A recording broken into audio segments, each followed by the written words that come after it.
This post-Brexit battle between the EU and a British-based vaccine maker has been intensifying. Tonight, it became much more political. European countries are demanding that AstraZeneca delivers all the jabs they ordered, even if it means taking them from the UK's supply. It all hangs on the contract the two sides signed that's now been released, although with some parts blacked out. AstraZeneca says it agreed to make a best reasonable effort.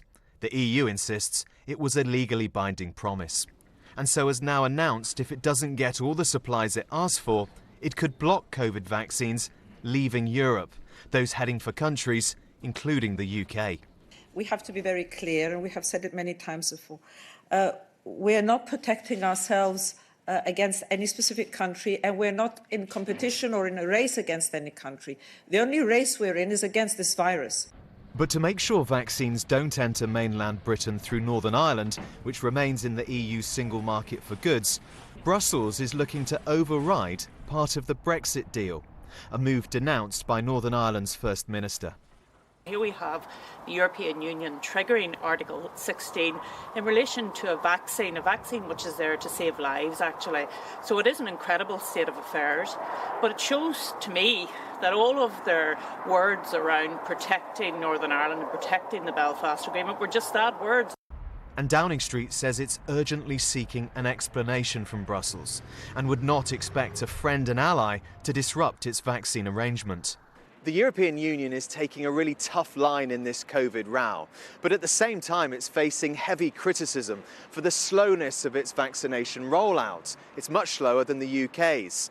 Throughout this pandemic, Brussels has insisted that all 27 countries need to work together when it comes to getting hold of jabs.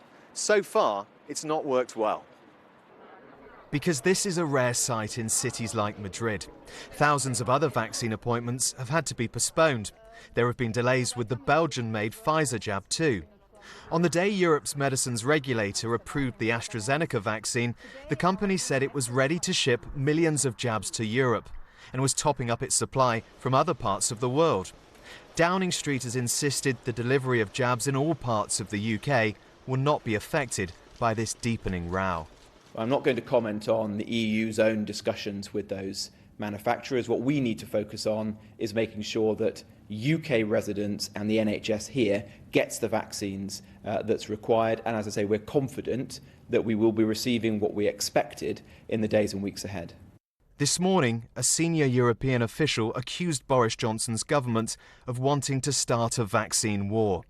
Tonight, the very same charge is being levelled at the EU. Nick Beak, BBC News, Brussels.